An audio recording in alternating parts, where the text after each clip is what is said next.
watching Germantown Municipal Television, your source for everything Germantown.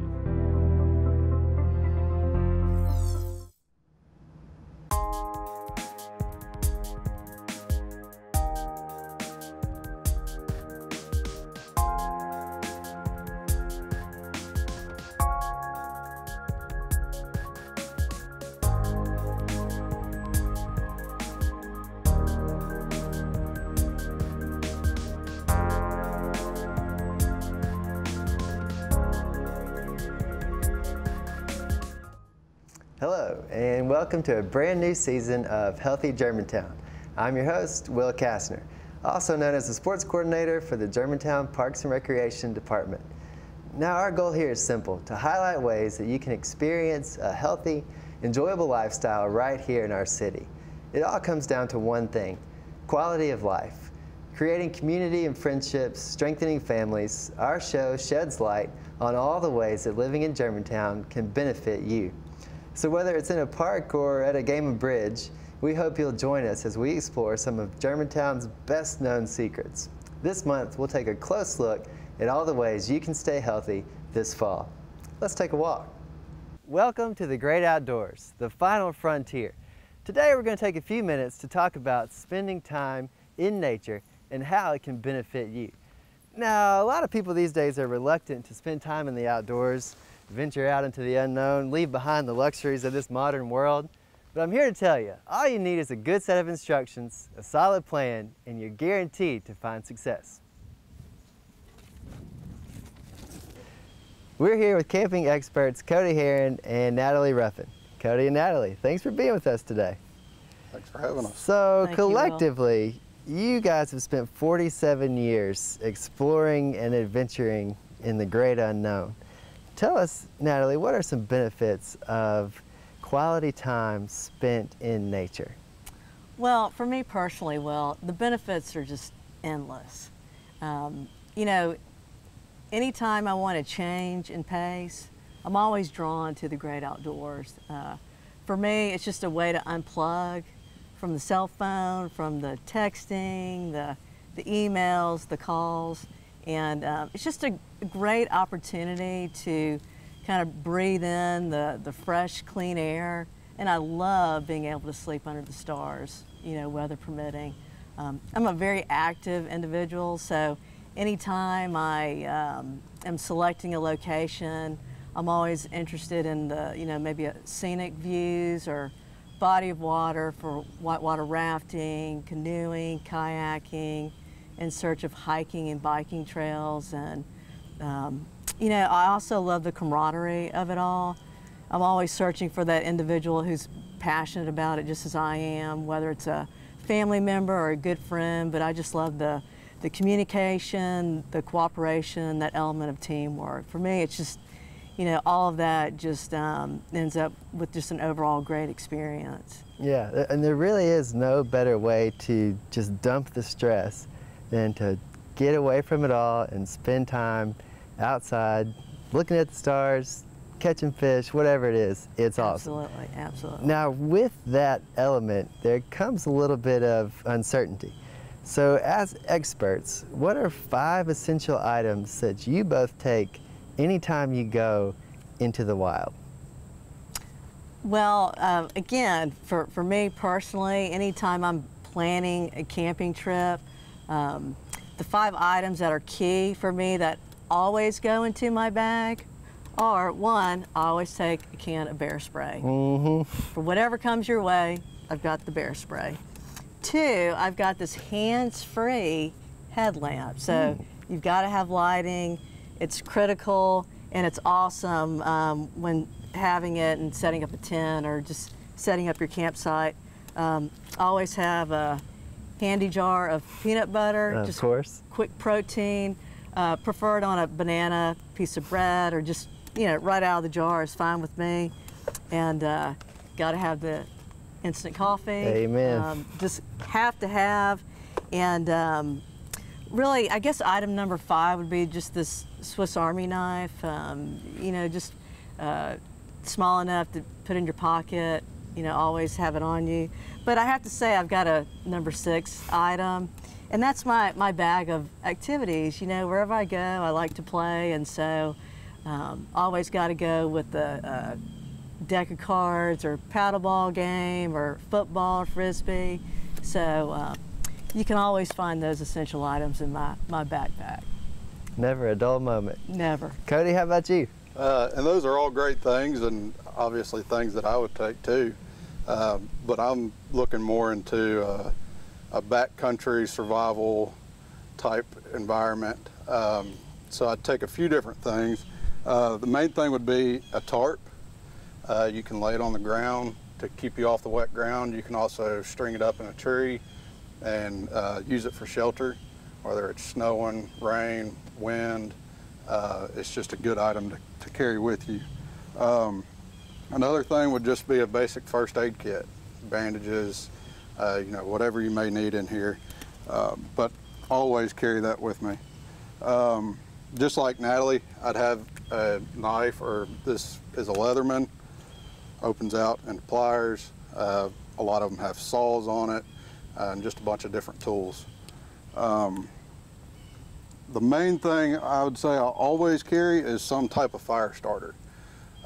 When you get wet or you get cold, you got to have a way to get warm. And so whether it's flint, a striker, or a box of matches, or a lighter, always have some type of fire starter. And the last thing is just rope. I prefer some type of braided rope. A lot of people use paracord, but what that allows you to do is you can actually break this rope into several different strands, which extends it, and you can do a lot of things with it. Always prepared for even the worst. So we talked about some do's of camping. How about giving us a few surefire don'ts of camping? I'd say a surefire don't is don't go into the woods without letting somebody know where you are. Always have a backup plan. Somebody knows where you're going to be, and if you don't, you let them know what time you're going to be back, and if you don't return, then that gives search and rescue somewhere a place to start. Another surefire thing is don't leave your fires unattended. Forest fires start all the time just by campers, leaving their fire for a long time, thinking it's going to be okay, and then the wind picks up and your fire just takes off. And also, especially in the backcountry, you don't want to leave your food unattended. If you got to string it up in a tree to keep bears out of it, other critters out of it, you don't want to be feeding the wildlife while you're out there. How about you, Natalie? Well, Will, keep in mind I'm a recreational camper, okay? So a lot of the don'ts come into play during my prep time. So, because I think it's all key into kind of the outcome of the trip. But, agree with Cody, smart to let somebody know where you are. 2, I think any gear you're bringing, whether it's a tent, air mattress, you just got to make sure it's all in working order. And I think, again, just coordinating with the weather, knowing kind of what the forecast is, so you obviously know what kind of gear to bring, whether it's make sure you got that rain fly in the pack or rain jacket. And then, again, if your site requires that you make reservations, know that in advance. So when you arrive, you have a reservation, and I don't know that it's critical, but important to try to arrive before dark, so you're not setting up in the dark. I mean, it's doable, but preferable. It's a lot more enjoyable to set up when there's light, and then I think the getting pure enjoyment out of camping is just keeping it simple. So anytime you're prepping meals or preparing your meal plan, I mean, I like to eat healthy, and I like to kind of carry that outside with me, but I think just keeping it simple for me, and keeping my meal plan simple, I think those are those are kind of my don'ts, or do's, if you will. Yeah, a can of beans will take you a long way. Absolutely. And peanut butter. Absolutely. So Natalie, real quick, tell us about a couple of events here in Germantown that provide a great opportunity for people to spend time in the outdoors. Well, you know, funny that you brought that up, but in October, you know, just great time of year. Fall is here, and for the most part, you know, cooler temperatures. But we've got two great events. One is our Night Rider bike ride, and that's in partnership with the Chamber of Commerce, the Germantown Chamber, and that obviously it's an evening event. I think it kicks off about 5:30. That's on Saturday, October the 7th. So we're going to have music, food, games, and the bike ride. And families will be able to choose certain mileage, but I think one of the choices is a 6-mile loop. So, and then the week following, we actually have our family camp out, Friday, October the 13th, and that's going to be at the farm park, and we'll be we'll have a big campfire. We'll be roasting marshmallows and doing the s'mores, and we'll have an outdoor movie following. So with that being said, you can go to the city's website at germantown-tn.gov, get more details and check out the prices, and you can actually register online. Awesome. So those are two great outdoor events and very family friendly. Sounds great. Looking forward to it. Guys, thanks for being here today. We've got to take a short break. When we come back, we'll be at a brand new restaurant, Farm and Fries.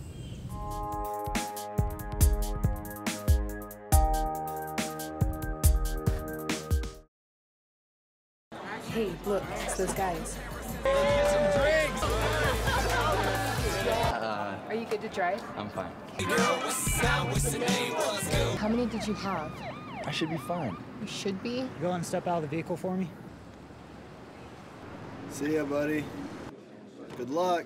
So turns out, buzz driving and drunk driving, they're the same thing, and it costs around $10,000. So not worth it.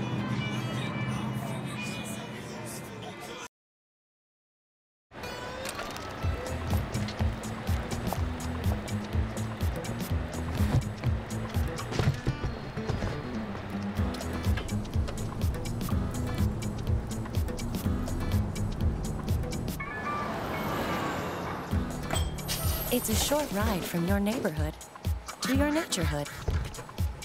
To find a neighborhood park or green space near you, visit discovertheforest.org.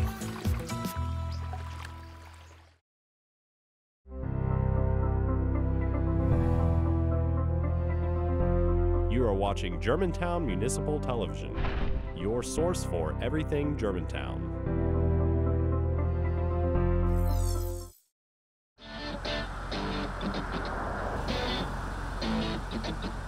We're here with Mark Wall, owner and operator of the world-famous Farm and Fries restaurant.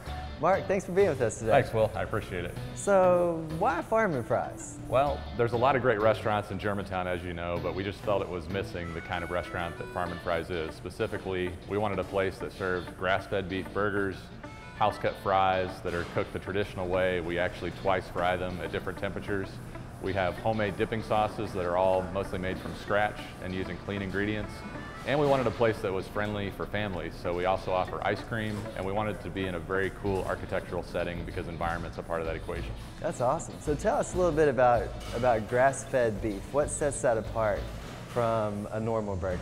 Sure. Well, what's happened over the last 20 years or so as production has increased and restaurant demand has increased is that we've sort of seen a movement towards industrialized agriculture and industrialized cattle production and beef harvesting. We've taken that opposite approach in terms of how we source. We go to farmers that actually raise cattle the traditional way. My grandparents were cattle farmers. They raised cows that fed the way that cows are intended to feed on pastured grasses. The result is not only a more environmentally friendly impact in terms of how those cows are raised and their impact on the environment, but also you get some side benefits. A cow that is fed on pastured grasses versus a like cow that's grain-fed or corn-fed is lower in fat. It tends to have higher total omega-3s and higher antioxidant levels, and it's just a cleaner, more natural product, and that's why we favor it. That's awesome. So truly clean beef. Yes. So how about the rest of the menu? What, as far as healthy ingredients, healthy options, what do you have? Well, we try to take that ethos forward into the rest of the menu.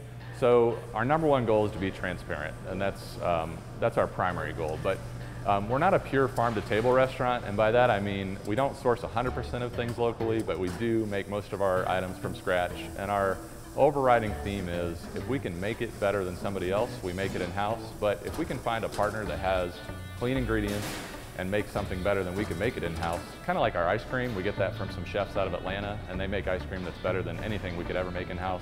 We'll go ahead and source it from that provider. For example, when I talk about clean ingredients, it could be something simple. We use Simply Heinz ketchup, which doesn't have high fructose corn syrup. It's a very clean, short label of ingredients. And that's what I mean by clean, simple, and being transparent. It's just making sure that the ingredients we put into our food are ingredients that my wife and I would feel comfortable serving to our own children, and we just want to be transparent about what's in those ingredients. Yeah, and it's always good when you can pronounce the ingredients that are listed. Yes. So I've heard a lot about your secret sauces. Can you tell us a little bit about those? They're not really a secret anymore. People are starting to catch on since we opened last week. We have a number of dipping sauces that are made in-house. One of the most popular is our fancy sauce, which is a take on Utah fry sauce. Some of our viewers that might be from out west will be familiar with that term. We have a great sriracha mayo, a really good curry ketchup, an in-house made peppercorn ranch, a prime sauce that really elicits sort of the taste that you get when you visit a fine steakhouse and get a prime rib. We also have an interesting pinda sauce, which is something more common in Europe. It's peanut butter based and has some Asian flavors mixed in, so it's sort of a savory and heat type of sauce. And we have a few more that we rotate in and off the menu too.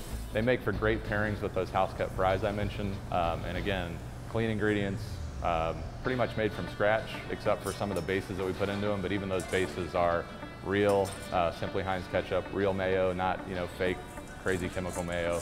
We try to put that emphasis. Yeah, so you can't go wrong. Correct. And so a big part about the restaurant experience is not only the food, but the environment. Tell us a little bit about the building, what all you've put into it. Yeah, so the building is very interesting. There used to be an old turn-of-the-century brown house on the site, and if you go to our website, you'll even see a photo on the site that says the Brown House 7724. That's kind of how it was known. The building itself, we worked with a really talented architect and builder, and we kind of riffed on the type of view that we wanted to have. My wife and I own two companies. The other company is a real estate development company. That's the company that did the building itself. And as a farm and fries owner, I'm kind of a tenant. But we wanted to make sure that that environment was right for the restaurant. So when you look around, these windows behind us, for example, these were reclaimed out of a church remodel in Germantown. They're very old. You can even see some of the movement in the old glass because the age, over time, glass is actually a liquid and it'll move. If you look up and around us, these timbers actually came out of a cotton mill in Piedmont, Alabama that was torn down, and we're so lucky that someone took the time to salvage them. They're old heart pine, and watching these go up was phenomenal. They weigh thousands of pounds each, and it was just an interesting process. We have a lot of other things that we've incorporated into the restaurant. For example, on the patio, the iron that borders our front patio was hand forged around the era of the Civil War, and we're glad that we found that sitting in an antique dealer's warehouse, and we were able to put it back into use so that people can enjoy it for the next couple hundred years, we hope. And we've gone on to use other things as well. That's awesome. So you really put a lot of effort into the building itself. We did. That's awesome. Ingredients, awesome. Building, awesome. So why Germantown? What made you decide to open the restaurant here? Well, my family's been here going on 13 years.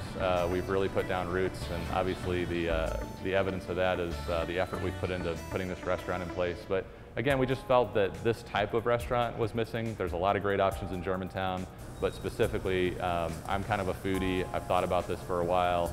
I wanted a place that was something that resonated with the taste that I had in mind in my head, and that's why we put it together. Mark, thanks for being with us today. It's great to hear about the restaurant. Can't wait to come try it out. We've got to take a short break. When we come back, we'll meet with Karen Bernard back in the studio to talk about Walk Across Tennessee.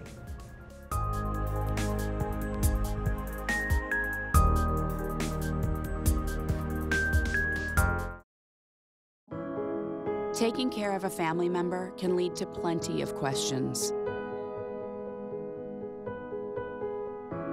Fortunately, there's a place to get the answers. For them, and for you. Find articles, tips, and tools from experts and others who have been in your place. The Caregiving Resource Center at aarp.org/caregiving.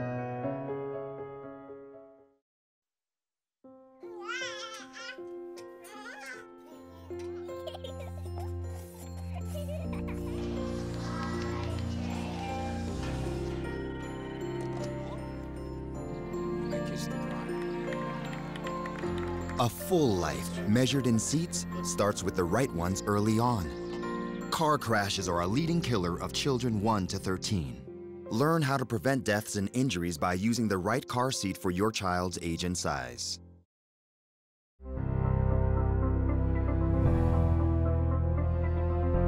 You are watching Germantown Municipal Television, your source for everything Germantown.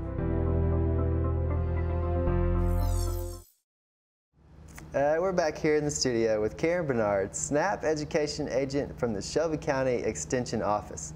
She's going to give us the lowdown on a new event coming to Germantown called Walk Across Tennessee. Karen, thanks for being here with us today. Well, thanks for having me, Will. Glad to. So tell us a little bit about what you do. Well, I work for Shelby County Extension Office, as you said, and what Extension is, we're an extension of Tennessee State University and the University of Tennessee. There's an Extension office in every county, in every state in the United States. And what we do, we focus on agriculture, financial education. I'm family and consumer science, so I focus on nutrition education and physical activity, which is why I was brought in to talk about Walk Across Tennessee. Sounds good. So you do a lot with healthy eating, healthy lifestyles. How does Walk Across Tennessee push people towards that type of lifestyle? All right, so Walk Across Tennessee is actually a competition. So you don't physically walk across the state of Tennessee. Oh, so I have my backpack ready.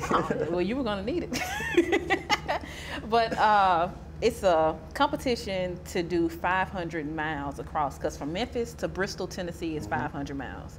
So the University of Tennessee came up with the concept of, let's make a competition to get people up and moving and active. So the purpose of Walk Across Tennessee initially was to try to get people active, get you actually out walking in your communities, and to try to prevent the obesity epidemic that is plaguing us right now.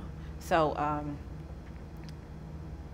you have teams of 5 or you have teams of 8. And for the teams of 5, there's 5 weeks of competition. For the teams of 8 to 10, there's an 8-week competition. And they add 2 more people on for the longer competition, because you know some people might slack off. So you can use the top 8 numbers instead of everyone, so you can try to stay within the competition. But we don't want you to stop at 500. So if it's 5 weeks and you get to 500 first, that's great. But keep on going through the competition, because the team that gets the most miles, well, the most steps, then they win prizes. And it's different prizes depending on where you are. So I can't say exactly what the prizes would be, but so the goal is not necessarily to get 500, but to get as many miles as you can. Yes. So what are different ways that you can track your miles or log your miles? Do you have to do it on a treadmill or have like a pedometer? What are the best ways to track your distance? Well, it's nothing specific, but those are good ideas. So if you have a pedometer, or you don't have one, but I have a Fitbit, you can track your steps on Fitbit and your physical activity on Fitbit. But when you sign up for the competition, we give you a conversion chart. And the conversion chart tells you all different types of exercises you can do. For example, aerobic activity. If you do 20 minutes of that, that equals 1 mile. I think swimming may have been 15 minutes, equals a mile. Don't quote me on that.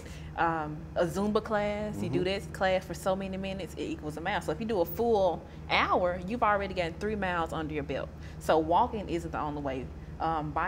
Bicycle riding, however many miles you've done for that, and of course walking. Walking is one of the easiest forms of exercise. It's also free, so you can walk. It is free. But you just calculate those miles, get with your team captain, tell them how much you've done for the week, and then they'll keep up with it, and then we'll know who the winner is at the end. So you said team captain. So you've got one point person that's in charge of tracking, motivating, getting that team to do what they need to do. Yeah. So what we want to do once we actually start the competition, we will have the team captain. And the team captain, they don't necessarily have to be in charge of motivating everyone, because I'll try to send out a motivational message to the team captain that they can relay to their team to keep them motivated throughout the week.